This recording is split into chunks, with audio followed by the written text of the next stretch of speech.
So students, we are discussing the various topics of genetics. So far we have discussed sex determination, and the last time we started the human genetic disorders, and in human genetic disorders we discussed an autosomal recessive disorder that's known as phenylketonuria. So you can watch the last video for human genetic disorders where I have discussed the phenylketonuria. So today we are going to discuss one more human genetic disorder, again another example of autosomal recessive disorder, and this autosomal recessive disorder is cystic fibrosis. The autosomal recessive disorder is cystic fibrosis. So this is another example of autosomal recessive disorder. So what is this cystic fibrosis? It is an autosomal, it's an autosomal recessive, it is an autosomal recessive genetic disorder, and it is potentially, this genetic disorder is potentially very lethal, and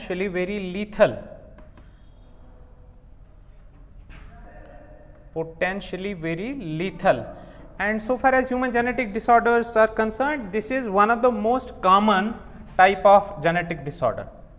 This is one of the most common type of genetic disorder, cystic fibrosis. So like other autosomal recessive disorders, this is one more example where we see the character is recessive. As we discussed in the last lecture that for the recessive trait, for the recessive character, two genes are required, two copies of genes are required for the trait to express, right? Now this genetic disorder, it is potentially lethal genetic disorder. That means most of the individuals who have this cystic fibrosis, they die in their early age. This causes the death of the individual. When a character causes the death of the individual, the character is known as lethal character. So this is potentially lethal, and it is most common among, for example, the white populations, right? White populations. Now in this disorder, that is cystic fibrosis, the genes which are actually responsible for this character, for this trait, are located on the chromosome number 7. So the gene, or you can say genes, are present on chromosome number 7. Chromosome number 7 is an autosome. So the genes of this trait, that is cystic fibrosis, they lie on the chromosome number 7, right? Now let us say, for example, this is chromosome number 7. There are two homologs of the chromosome number 7, and here the genes are located on the long arm of the chromosome number 7. Let me tell you, long arm, on the long arm of the chromosome number 7, right? Now these genes which are located on the chromosome number 7, their normal character is, they code, the genes which are located on the chromosome number 7, long arm of the chromosome number 7, they code for a glycoprotein. Okay, normally these genes code for a glycoprotein, and that glycoprotein is known as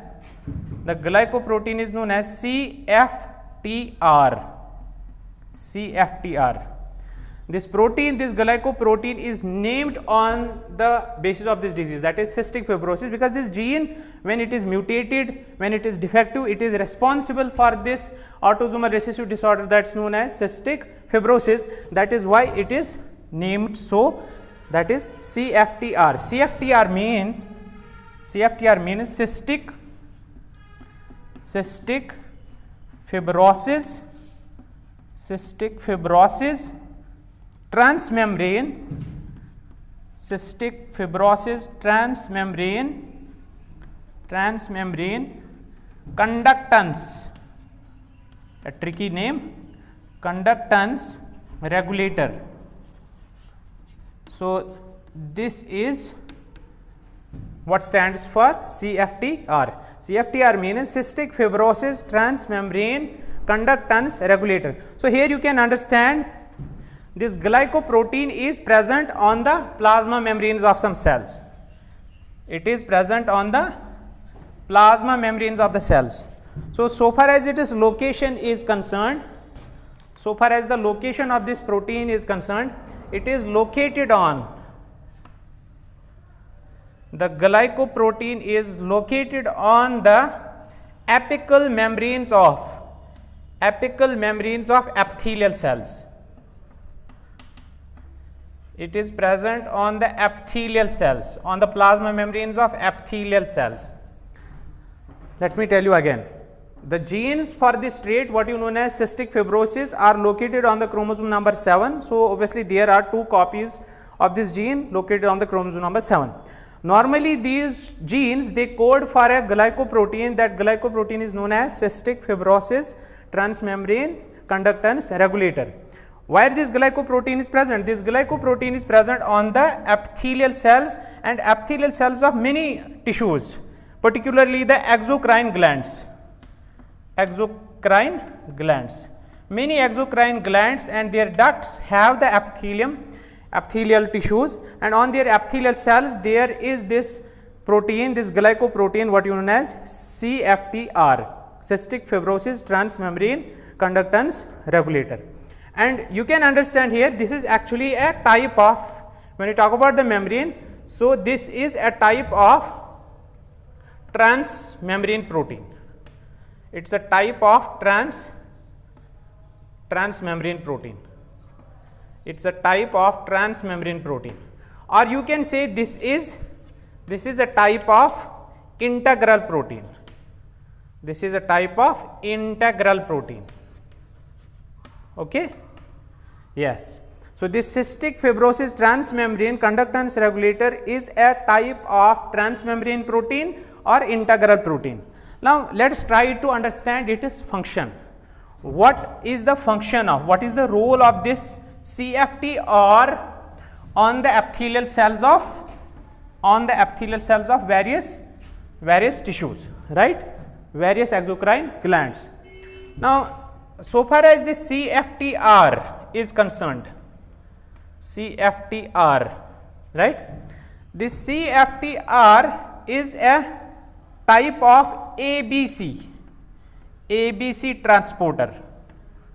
It is a type of ABC transporter. ABC transporters are those integral proteins of the membranes, those integral proteins of the plasma membranes which are regulated by the binding of ATP. That means they open and close. They are responsible for the transport of some molecules, and these transmembrane proteins which belong to this group, that is ABC transporters, they open and close in presence of ATP. That means the energy of ATP is used for the opening and the closing of these transmembrane proteins.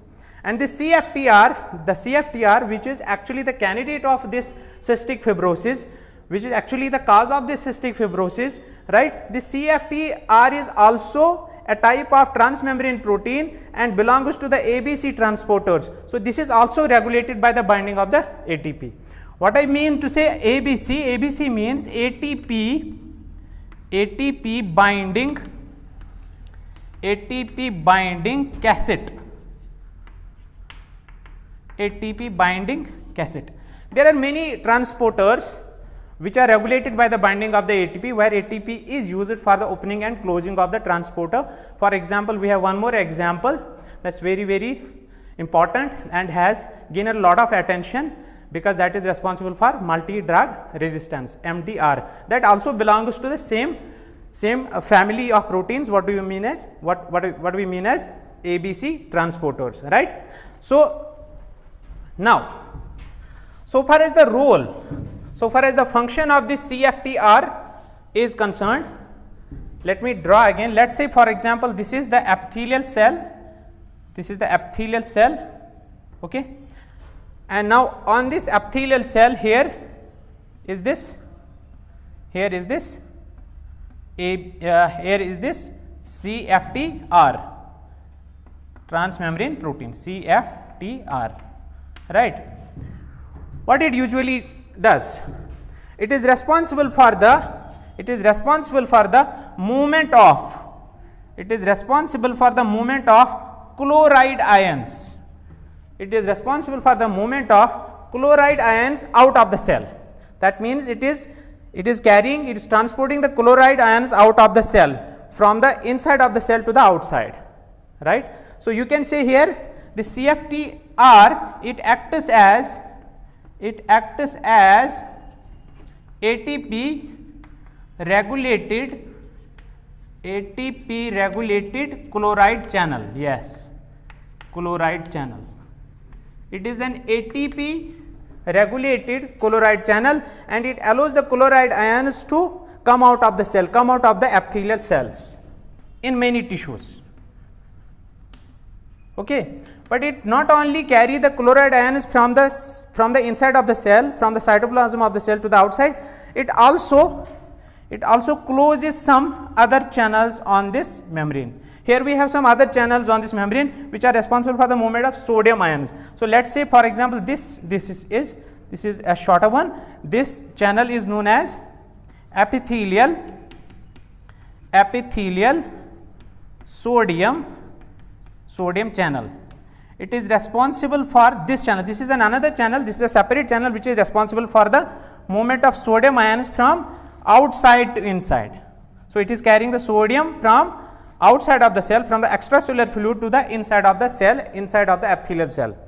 So this CFTR, it is having two important functions. One, it is carrying the chloride ions from the inside of the cell to the outside, right. Second, it is when it is functional, when it is in function, it also closes these sodium channels on the membrane. So what will be the net result? What will be the net result when the CFTR is working? When the CFTR is working, there is accumulation of, there will be accumulation of NaCl, or you can say simply salt outside these epithelial cells. So let's say this is the extracellular portion of the cell. Here is accumulation of NaCl, sodium chloride, salt outside the cell when the CFTR is working. Now why this sodium chloride ion is accumulated here? Because these epithelial cells are bathed in mucus. There is a lot of mucus outside these epithelial cells. For example, in the respiratory tract, in the digestive system, in reproductive ducts also, there is a lot of mucus outside these epithelial cells, and this mucus, it is viscous generally, but it is not too much viscous that it gets clogged, it gets blocked inside the passages.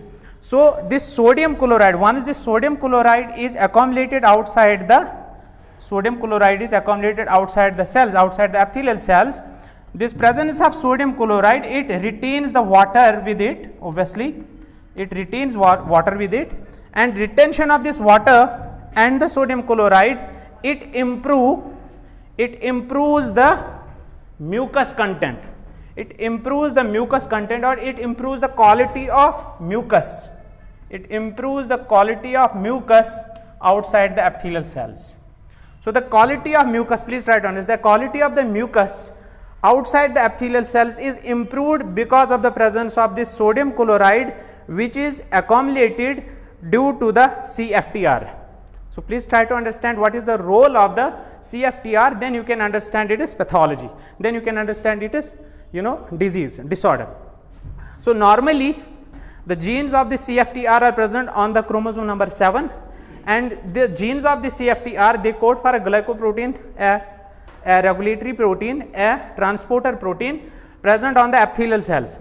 And what is the role of the CFTR? The CFTR, it allows the chloride ions to move from the inside of the cell to the outside, and it also at the same time closes the sodium epithelial epithelial sodium channels, and the net result of this is there is accumulation of sodium chloride outside the epithelial cells, and this presence of this sodium chloride retains the water and it improves the quality of the mucus outside the epithelial cells. And this presence of mucus is very, very important for the various physiological activities of the tissues, where mucus is an important lubrication or secretion, right?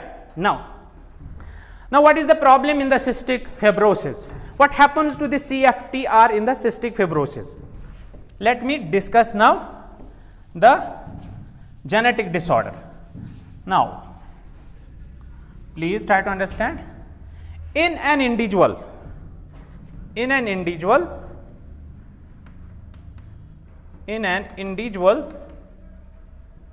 with cystic fibrosis, CF for cystic fibrosis. Now the individual who is having this disorder, cystic fibrosis, this CFTR, the gene of CFTR, which is located on the chromosome number 7, yes, the gene or genes of the CFTR are having many mutations,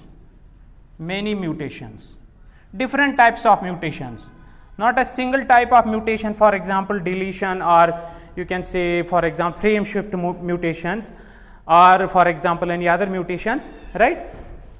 There are different types of mutations which are taking place in the genes of this CFTR, which are located on the chromosome number 7. Now among these mutations, so you can say here also that the CFTR gene, so far as its mutations are concerned, it is heterogenetic, it is having the heterogeneity in the mutations. Different types of mutations are taking place in the genes of CFTR on the chromosome number 7, right? Now among these mutations, the most common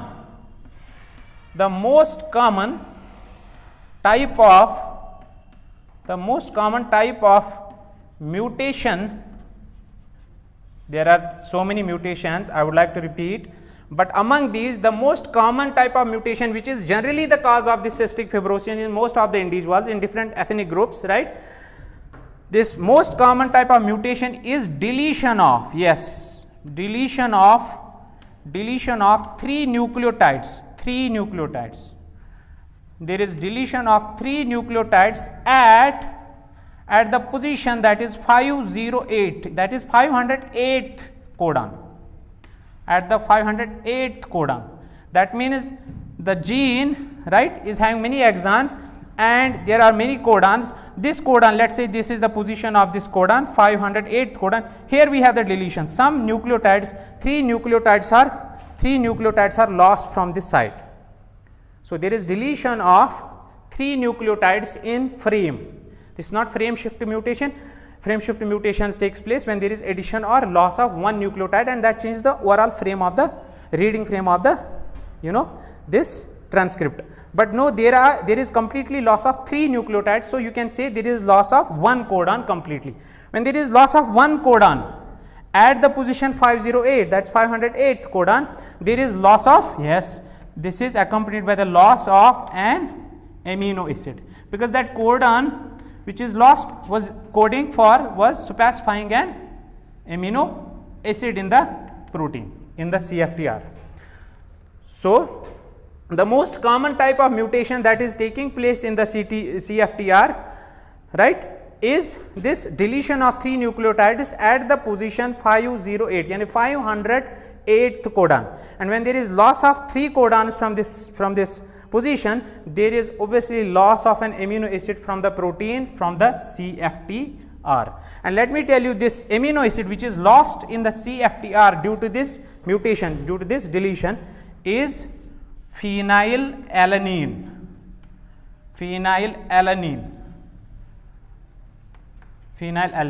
This amino acid is lost from this position, that is 508th position of the protein CFTR, right?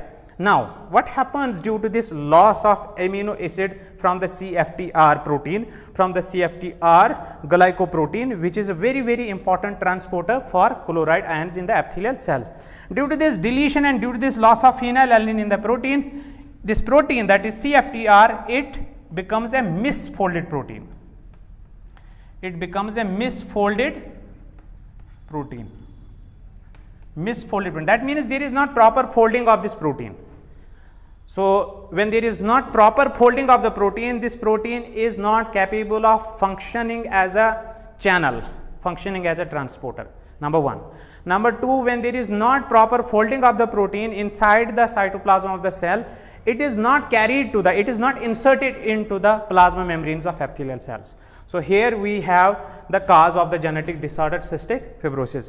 When there is problem with the genes which are present on the chromosome number 7, genes for CFTR, what is the problem with them? There are so many mutations with them, but one of the mutation is very important, and this mutation is deletion of 3 nucleotides at the position of 508th codon, and that results the loss of an amino acid. Amino acid is phenylalanine from the protein, and when there is loss of amino acid from the protein, this results the misfolded protein, and this misfolded protein is not inserted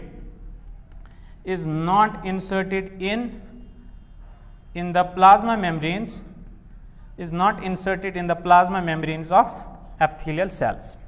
So, the epithelial cells are lacking this CFTR on their membranes. Yes, this is the point. In cystic fibrosis, the individuals who are having this disorder, cystic fibrosis and autosomal recessive disorder, their epithelial cells, many epithelial cells in different tissues lack this CFTR protein. CFTR protein due to this deletion that I have discussed. Now, and due to this loss of CFTR from the epithelial cells, there are various signs and symptoms in various organs of the body. Due to the loss of CFTR, you have understood how the CFTR is lost from the plasma membranes of epithelial cells due to the mutation, and one of the most important mutation is deletion at the 508th codon of the gene, right. Now, what are the symptoms and signs of this CFTR in the various tissues? The most important organs which are affected in this cystic fibrosis, or we can say the principal organs that are affected in cystic fibrosis, number one is lungs. Lungs are the principal organs affected in the cystic fibrosis. Second, the exocrine part of the pancreas. Exocrine part of pancreas. You know that pancreatic gland is a dual gland that is having exocrine part, endocrine part, that is a heterocrine gland, but it is the exocrine part which is generally affected in cystic fibrosis. Second, it also affects the sweat glands. Sweat glands are also affected. Okay. Not only this, the male genital tract is also affected. Male genital tract is also affected. It also affects the biliary ducts of the liver. So many organs are affected when there is problem with this CFTR, when there is this cystic fibrosis, and the most principal organs that are affected are lungs, exocrine part of the pancreas, and the sweat glands, and this male genital tract and biliary ducts as well. Now, let us discuss one by one what effects or what symptoms, what defects appear in these organs or in these tissues when there is this cystic fibrosis and when there is lack of this CFTR. Now, for example, in lungs, what happens to the respiratory tract, what happens to the lungs?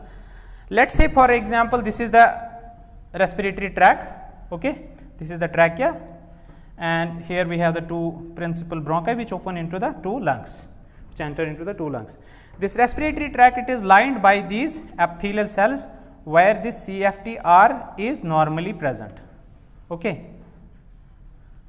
The CFTR is present on the epithelial cells of the air passages.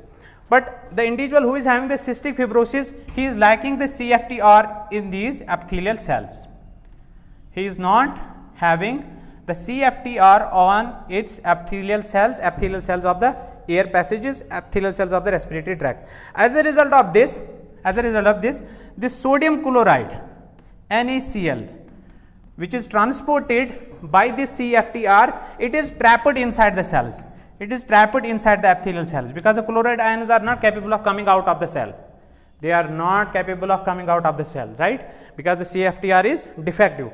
When the NaCl, when the salt is trapped inside these epithelial cells, so they also draw the water in. Water is also draw in, right? Water go into the cells as well. So this mucus here, let's say this is mucus here. This mucus in the air passage, it becomes very viscous. It becomes viscous. It is already viscous, but its viscosity increases lot of times, many times. Its viscosity increases, or I can say this mucus, it becomes very thick. It becomes very thick so that it almost blocks this respiratory tract.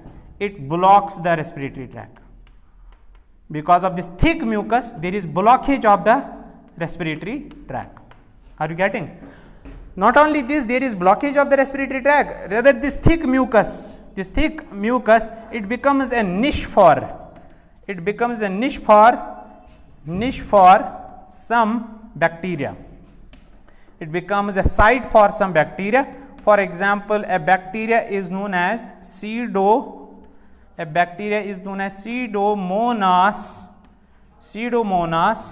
aeruginosa or aeruginosa. This Pseudomonas aeruginosa is a bacteria which is responsible for chronic pulmonary disorders. So there are many chronic pulmonary disorders to the respiratory tract due to the presence of this thick mucus, viscous mucus inside these air passages. And you understand, please, this thick mucus is accumulated due to the defect in the CFTR of the epithelial cells that are lining the surface of the respiratory tract. Is it clear? So this is the lungs. These are the lungs affected in the cystic fibrosis and how they are affected, right? Now let's come to the second point. For example, we have the exocrine part of the pancreas. What happens to the exocrine part of the pancreas? Let's say this is the pancreas. Okay, this is pancreas in the curve of the duodenum, located at the curve of the duodenum, and this is its pancreatic duct which is opening into the duodenum by ampulla of Vater, right?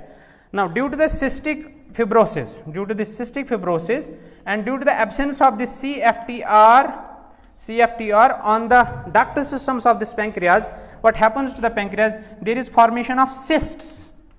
There is formation of cysts on the pancreas, in the pancreas, and then these cysts are replaced by fibroids. Fibrosis is there. Okay, so that is why the name of the disease, cystic fibrosis. This gives the name to the disease, cystic fibrosis, because there is formation of cysts in the pancreas, and these cysts are replaced by some fibrous tissues, and then finally this pancreatic gland, it degenerates. And when it starts degenerating, the enzymes of the pancreas, pancreatic juice, that is also impaired. The secretions are also impaired.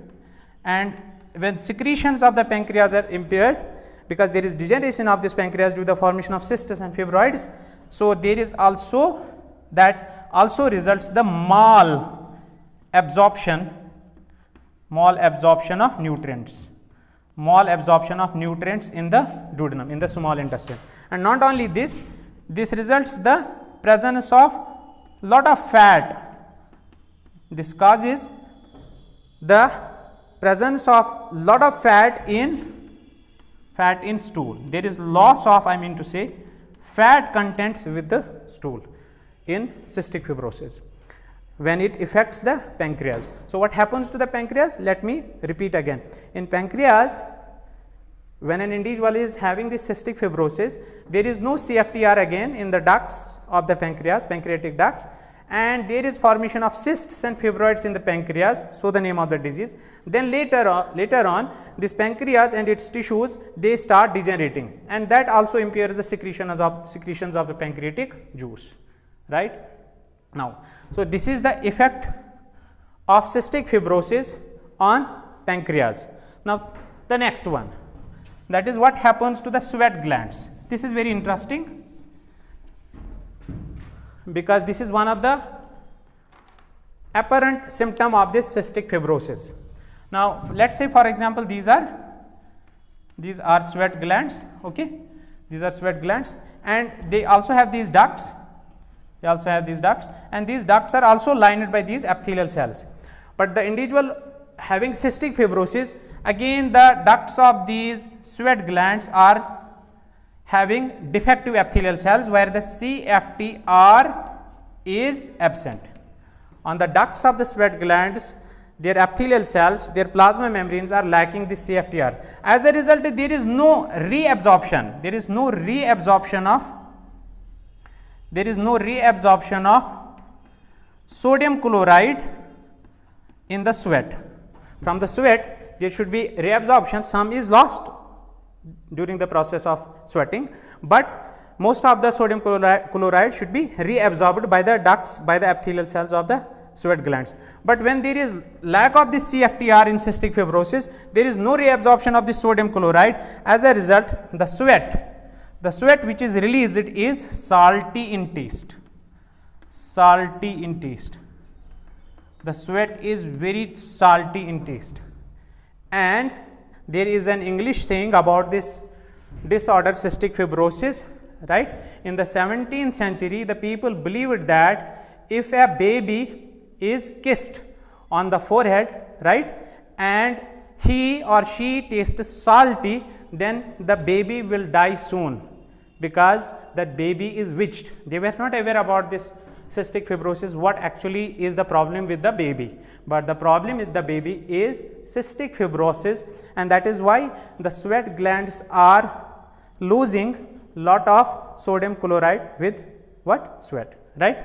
So, this is one more sign or symptom of the cystic fibrosis. Now, so far as male genital tract is concerned, in males, human males who are affected by this cystic fibrosis, they have this cystic fibrosis, they lack vasa differentia.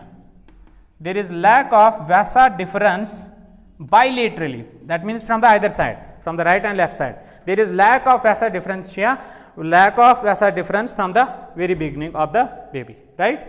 And this again due to the problem with this CFTR. When there is lack of this CFTR, its genes are mutated. There is an anatomical problem with the individual having cystic fibrosis. That is, the males are lacking vasa difference, and this condition is known as congenital, because it is since the birth. It is known as congenital.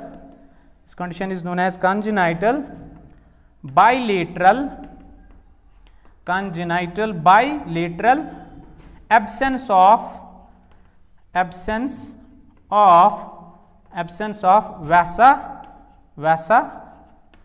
vasa difference, right. You can write like this, it is CBAVD, congenital bilateral absence of vasa difference due to the lack of CFTR on the epithelial cells of the vasa difference. Are you getting? Now, this is one more thing. In this disease, cystic fibrosis, there are many other problems which are encountered. Many symptoms are encountered in the cystic fibrosis. So, we will not explain all, but I would like to share some important points with you. For example, the individual who is having this cystic fibrosis, there is lack of CFTR protein, there is cirrhosis of the liver, there is cirrhosis of liver, there is cirrhosis of liver, there is problem with the liver starts degenerating later, right? Number one. Number two, in some individuals there is formation of some nasal polyps. That means in nasal chambers and in nasal sinuses, there is formation of some growth, benign growth is there, and that benign growth is known as nasal polyps, right? This is one more sign. And in some, not in all the babies, but in some babies, for example 10% of the babies having this cystic fibrosis, in 10% of the babies there is a condition, that condition is known as meconium ileus. This is the condition that appears in some babies, 10% of the babies with cystic fibrosis, that there is obstruction. There is obstruction of the small intestine, bowel. There is obstruction in the small intestine. Because there is lack of mucus in the small intestine. As a result, because of this thick mucus, there is blockage, there is obstruction in the bowel, right? And this condition is known as meconium ileus. So guys, these are the various signs or symptoms which appear in an individual with cystic fibrosis who is having this autosomal recessive genetic disorder, right? Now, all these symptoms that we have discussed so far, all these problems that we have discussed so far appear in individuals who are homozygous for this trait. This is very important. These all symptoms are, the individual may die prematurely, right? But these all symptoms, these all problems appear in the individuals who are homozygous for this trait. That means whose chromosome number 7, 2 copies of chromosome number 7, and on both the copies of chromosome number 7 there is defective there is gene for cystic fibrosis. Let me represent CF. So there are 2 copies and both the copies are having mutations, and this condition is homozygous condition. What about the heterozygous individuals? If one gene is normal and another gene is abnormal, what about the heterozygous conditions? Do they have the same type of symptoms or same type of problems? No. In heterozygous conditions, let's say for example on this gene, on this chromosome there is a normal allele and this one is having this abnormal allele, mutated allele. These heterozygous individuals, they are selected in the nature. There are many individuals in different populations, in different ethnic groups, where an individual is heterozygous for this cystic fibrosis. But the question is, why such individuals are selected by the nature, by the natural selection, when they carry an abnormal allele, So this is the point of evolution, and so far as evolution of these heterozygous individuals is concerned, we believe that these heterozygous individuals, they enjoy a mixed blessing of balanced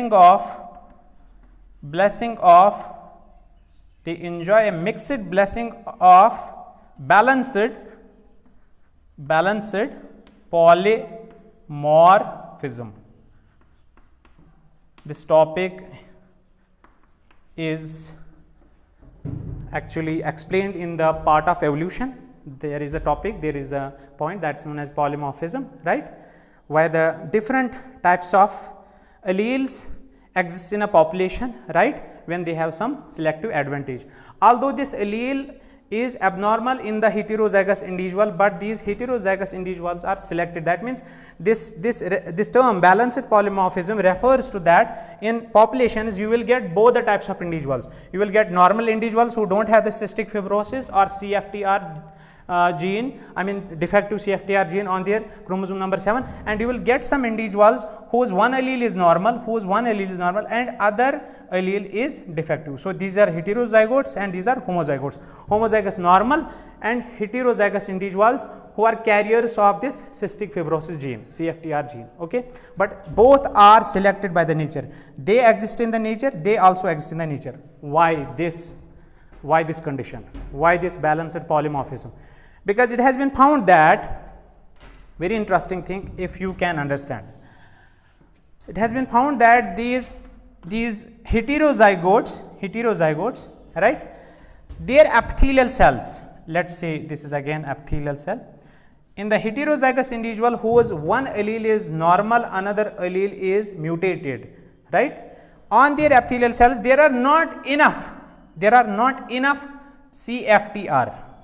On their epithelial cells there are not enough CFTR, right, because they have only one allele for this character, CFTR. In other words, we can say they have less CFTR on their epithelial cells, while the normal, I mean individuals who have two alleles of CFTR, normal CFTR gene, they have many CFTR proteins, glycoproteins on their epithelial cells, but heterozygous individuals have less CFTR on their epithelial cells. And what is the advantage of this? The advantage of this, having less CFTR on their epithelial cells, is that they do not suffer from the cholera. I should say they have resistance. These heterozygous individuals have resistance against cholera. They have resistance against cholera toxin, I should say, which is produced by the Vibrio cholerae bacteria, right? Because this cholera toxin, which can affect the epithelial cells, right, that gets entry into the cells when there is this CFTR. That means it uses the same protein, same glycoprotein for its entry. But these individuals, please try to understand, these individuals are heterozygous for the trait. They have very less number of CFTR on their epithelial cells, so they have an advantage that this cholera toxin, which also enters through the same channel into the cells, they are less affected by this cholera toxins. They have resistance against this cholera toxin. Not only this, there is one more bacteria. That's known as Salmonella typhi. And this Salmonella typhi, it is responsible for typhoid. Fever. And this Salmonella bacteria, it also entered the cell. It get entry into the cell, right, before it produces its pathogenicity. It entered the cell via the same channel, that is CFTR, right. But again, the heterozygous individuals who have very less CFTR, on their plasma membranes of the epithelial cells. So again, these heterozygous individuals, they have resistance against typhoid fever as well. That is why the regions of the world, right, the countries of the world where typhoid fever is having the lot of incidences, frequency, or for example this cholera epidemic is more, right, in those populations we will see many types of individuals who are heterozygous for this trait, that is cystic fibrosis, because the heterozygous individuals have resistance against the cholera, heterozygous individuals have resistance against the Salmonella typhi, right. So that is why this heterozygous condition is selected in the nature. In simple words, this condition is known as heterozygous advantage, right. Now let us come to the one more aspect of this genetic disorder, that is how we can diagnose. As we have discussed in the last lecture, that was phenylketonuria, and I discussed the diagnostic procedures, how the disease is diagnosed, right. Here again we can go for diagnosis, right. Before the diagnosis of the disease, before the screening of the disease, we must understand the symptoms and signs of the disease. So that means the diagnosis is clinically, diagnosis is clinically based on pulmonary and pancreatic symptoms, right? When we see the symptoms in the respiratory tract, when we see the problems in the pancreas, when we see the problems in the sweat glands, the baby is tasted salty, so then we can go for the diagnosis, what I mean. Then we can go for the diagnosis, right? And in diagnosis, what we do, generally nowadays what we do, there are some prenatal, that means before birth. One is after birth, another is before birth. So after, observing these symptoms in the this pulmonary, lungs, respiratory tract, and then in the pancreas, then we can go for the diagnostic techniques. Second is we can also diagnose this disease prenatal diagnosis, before birth, prenatal diagnosis. And in prenatal diagnosis, we use some techniques. For example, we use some techniques for the prenatal diagnosis, where the diagnosis is done before the birth, right, on an embryo, right, on a fetus. And the techniques which are used in the prenatal diagnosis are, for example, chorionic villi sampling, CVS, chorionic villi sampling. Chorionic villi sampling means that is chorion, that's a very important part of the embryo. From that chorion we get some cells, and from the cells we isolate the DNA, and DNA test is done, right. One more thing is that's known as pre-implantation genetic diagnosis. That means before the implantation of the embryo, we can isolate some cells, right? We can isolate some cells from the embryo, developing embryo, and then we can go for the DNA based tests. So both these CVS, that is chorionic villi sampling, and pre-implantation genetic diagnosis, both these techniques are based on PCR, polymerase chain reaction, or you can say DNA based testing. DNA based testing. Please try to understand, both these prenatal diagnostic techniques, chorionic villi sampling and pre-implantation genetic diagnosis, are based on the PCR, polymerase chain reaction, or DNA based testing. And in PCR, I can tell you briefly that what we do in the PCR. Let's say, for example, this is the normal DNA of the CFTR, okay. And let's say this is the mutated gene. You know that in mutated gene there is loss of there is loss of 3 nucleotides from this mutated gene at the position 508 codon. So this one is a normal gene, this one is an abnormal gene having mutations, having deletion at the 508th codon, right. So we can use in PCR, first we will amplify this. PCR means amplification of the DNA. We will amplify this, we will make many copies of this, and then we will make many copies of this. After the amplification of the DNA, we can use the DNA proofs. We can use the DNA based proofs, right. And these DNA based proofs, this DNA proof, it can bind to this normal, then a DNA probe is used that can bind to this, right. And then after the autoradiography, that means we will get the bands on a photographic film, right. So when we will obtain the bands of both these genes, we will get a barcode on the photographic film, right, after autoradiography. So some barcodes represent this normal gene, some barcodes represent this abnormal gene.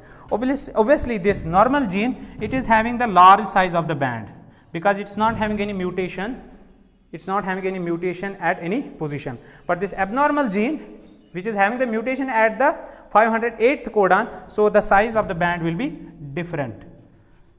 And if the individual is heterozygous, so there will be 2 types of bands produced. One is this large size and another is small size. So this is the normal gene, this is the normal allele, this is the mutated allele, right, and this is heterozygous condition. heterozygous condition. So, after obtaining the bands on the photographic film, after autoradiography, we can compare the normal and abnormal gene, right.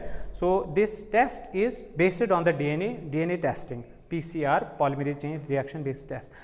Even we have one more testing for this cystic fibrosis, where the DNA is not isolated, directly the individuals who is having the symptoms on various tissues can be diagnosed for cystic fibrosis.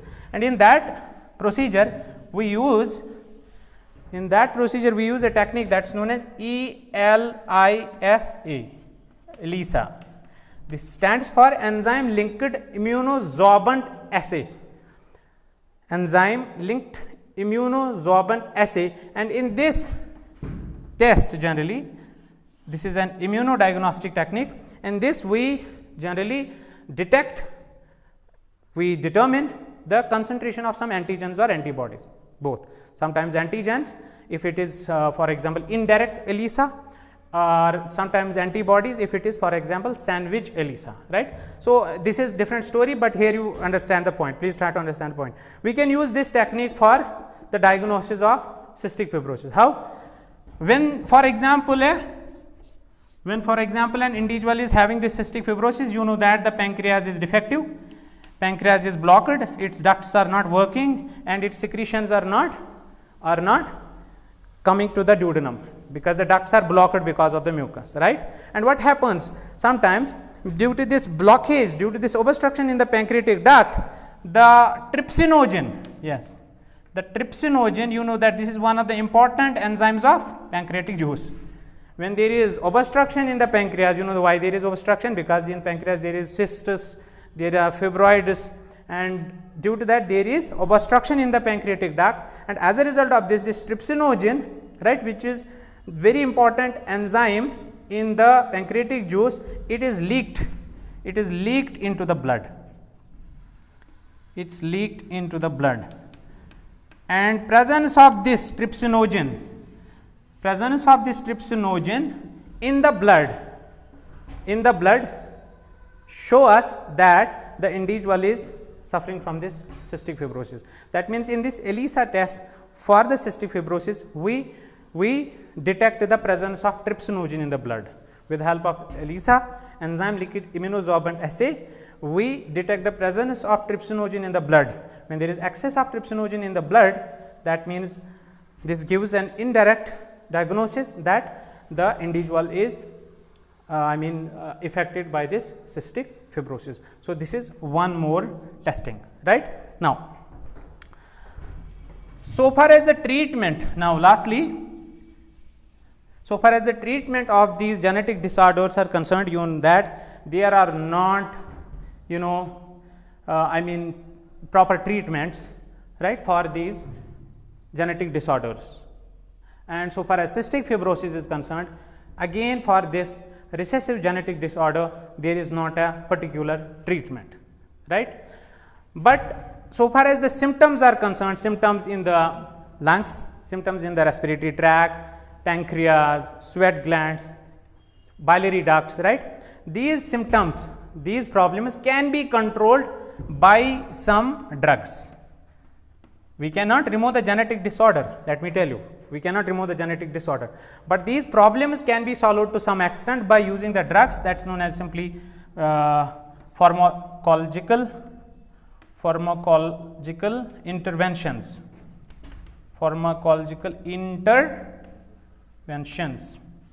We can use some drugs to relieve the problems to some extent. And one more thing, we can go for even surgery if required. Surgeries, with the help of surgeries, we can solve the problems to some extent, but we cannot remove the genetic disorder. That is very much there, right. But we have a very interesting thing here that I would like to mention, that the cystic fibrosis, there are many genetic disorders on which the clinical trials have been conducted so far as gene therapy is concerned, where a defective gene is replaced by a correct gene, normal gene. And this procedure, where a defective gene is removed and a normal gene is inserted into the cell which code for the missing protein, this is known as gene therapy. and many genetic disorders, autosomal recessive, autosomal dominant, even sex-linked recessive disorders are under the trials, clinical trials of gene therapy. And this cystic fibrosis, the cystic fibrosis is also a good, it is also a good candidate of, it is also a good candidate of gene therapy. What I mean, many clinical trials have been conducted where the CFTR gene is inserted into the epithelial cells which are lacking the CFTR protein, which are lacking this cystic fibrosis conductance regulator, right, where the problem lies, that is cystic fibrosis. So, this is a very good candidate, that means cystic fibrosis is very good candidate for the gene therapy. And one of the groups of these clinical trials, I will tell you briefly. One of the groups of these clinical trials, we use a delivery system which is used to carry the CFTR gene into the epithelial cell. In one of the gene therapy for cystic fibrosis, we use a virus as a vector. We use a virus, the virus is known as adenovirus. Adenovirus. This adenovirus, it generally in its natural conditions, it affects the respiratory tract. It infects the respiratory tract. It gets into the respiratory tract cells, right? We use the same virus, but first of all we have to make it defective. It should not be pathogenic, right? So, this defective virus, that is adenovirus, is used as a delivery system, and what we do, we incorporate the CFTR gene,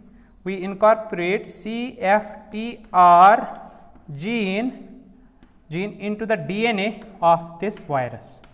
So, this virus is used as a delivery system where we incorporate the gene of the CFTR, right, which the epithelial cells are lacking. So, let us say for example, this is epithelial cell. So, this is capable of, this virus is capable of delivery of its genome, delivery of its DNA into the epithelial cell, right, and it will carry along with this CFTR gene. So, this is a possible way to deliver a normal CFTR gene with the help of this virus into the epithelial cells. But the disadvantage, the primary disadvantage to this technique is that this gene which is delivered into the cell, CFTR, it is not incorporated in the genome of the cell, in the DNA of the epithelial cell. It is not inserted here, right. So, there is problem that we have to use this virus again and again. That means there is problem of re-administration. We have to use this procedure again and again for the delivery of CFTR gene into the cells. This is one more thing. This is one thing, sorry. Another thing is that this virus, it provokes the immune system of the body. It invokes the immune system of the body, and there will be immune response. There will be immune response. There will be immune response against this virus. The body, the individual whose epithelial cells are given this CFTR gene with the help of this virus, that can produce an immune response against this virus, and when the immune responses are produced, there are many kinds of inflammation reactions, and that is very, very problematic, devastating condition for the individual, right. This is one more problem. So, the first problem with this gene therapy is that it is not integrated, the gene CFTR gene which is given by means of adenovirus to the cell, but it is not integrated into the genome of the cell, in the chromosomes of the cell. So, the problem is re-administration, it is given again and again, right. Second is that this virus, although sometimes in a defective form, it can provoke the immune system of the body, and there will be immune responses against this, and that results in many inflammatory reactions, right. In one more, there is another group of gene therapy. In another gene therapy technique, we do not use the adenovirus as a delivery system, rather we use some vesicles, and these vesicles are called as liposomes, positively charged liposomes. Positively charged liposomes are used, and we put this CFTR gene in these liposomes. Let us say this is CFTR gene which is placed in the liposomes. Liposomes, they are very much capable of penetrating the plasma membranes, because plasma membranes are also phospholipid in nature. So, they can easily they can interact, I should say, they can interact easily with the plasma membranes of the epithelial cells. But again, there is a problem that this technique fails. It often fails to deliver its gene into the cell. It can, the liposomes can interact with the plasma membrane of the epithelial cells, but most of the time we see that the gene it carries is missing in the epithelial cells. So, it is also having disadvantage, right. So, these are some important points regarding the gene therapy or gene therapy experiments which are conducted on the cystic fibrosis, but still there are so many drawbacks, there are some limitations in the gene therapy techniques that need to overcome. Thank you for watching.